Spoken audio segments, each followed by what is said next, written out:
আনৰ উদ্যোগীসকলৰ মাজত যি উৎসাহ উদ্দীপনা দেখা গৈছে সিয়ে অনাগত দিনসমূহত অসমক ঔদ্যোগিকৰণৰ দিশত ক্ষিপ্ৰ গতিত আগুৱাই লৈ যাব। এতিয়ালৈকে কিমান আহিব বা কোন আহিব গোটেইখিনি আমি 24 তাৰিখে গধূলি গম পাম যেতিয়া ৰেজিষ্ট্ৰেশ্যনবিলাক কমপ্লিট হৈ যাব।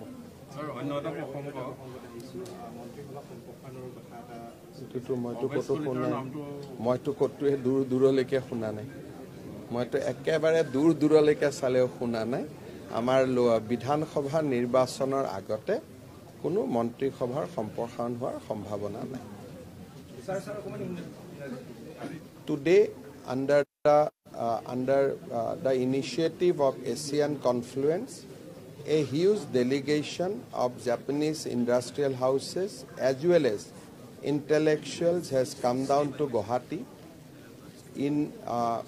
During the morning, they have visited IIT Guwahati as well as Tata Semiconductor OSAT facility, and in evening, along with His Excellency Ambassador of Japan, we have addressed the delegation.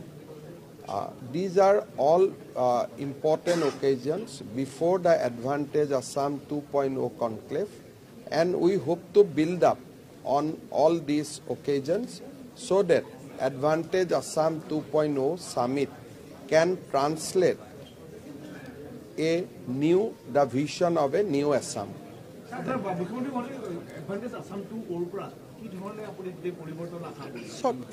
এখন মিটিঙৰ পৰা পৰিৱৰ্তন নহয়, পৰিৱৰ্তন হয় এটা এনভাইৰনমেণ্টৰ পৰা।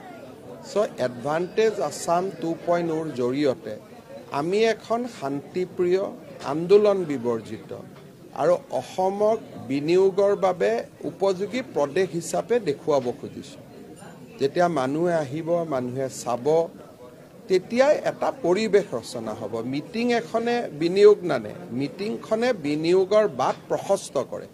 গতিকে অসমত আহিব, তেওঁলোক বিভিন্ন স্থানত যাব, অসম গভৰ্ণমেণ্টৰ প্ৰেজেণ্টেশ্যন চাব, ইয়াৰ বিভিন্ন লিডিং ইণ্ডাষ্ট্ৰিয়েল হাউচে যিসকলে আগতীয়াত উদ্যোগ কৰিছে তেওঁলোকৰ অভিজ্ঞতা শুনিব, অসমৰ আইন শৃংখলাৰ নতুন পৰিৱেশৰ বিষয়ে চৰ্চা কৰিব।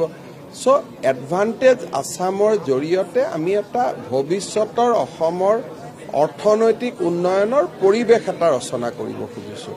এনেকুৱা নহয় যে আপোনালোকে তেওঁলোকক এখন মিটিঙত মাতি দিলে আৰু মিটিংখনৰ পৰা কি হ'ব। মিটিঙে নতুন অসমখন তেওঁলোকক দেখুৱাব।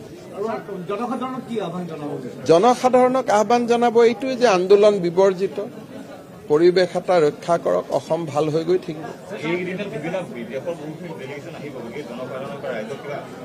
চাওক, অসমৰ ৰাইজক মোৰ ক'বলগীয়া নাই, খালি যিসকলে আন্দোলন কৰে তেওঁলোকক এটাই অনুৰোধ যে আন্দোলন নকৰিব। বাকী অসমৰ জনসাধাৰণ নিজে ইমান মেচিউৰ্ড যে তেওঁলোকক মোৰ উপদেশ দিবলগীয়া একো নাই।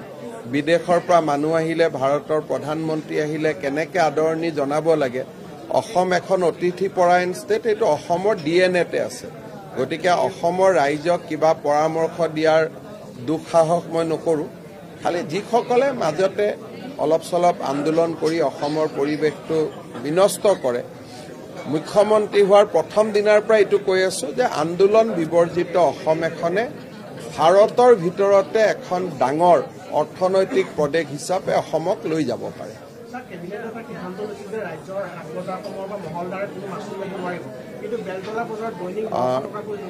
যিসকল খুচুৰা ব্যৱসায়ী, চব্জিৰ বেপাৰী, পাণ তামোলৰ বেপাৰী, তাৰ এখন লিষ্ট আছে, নটিফিকেশ্যনখন তেওঁলোকে উলিয়াব আৰু বন্ধ হৈ যাব কোনোবাই লৈছে যদি।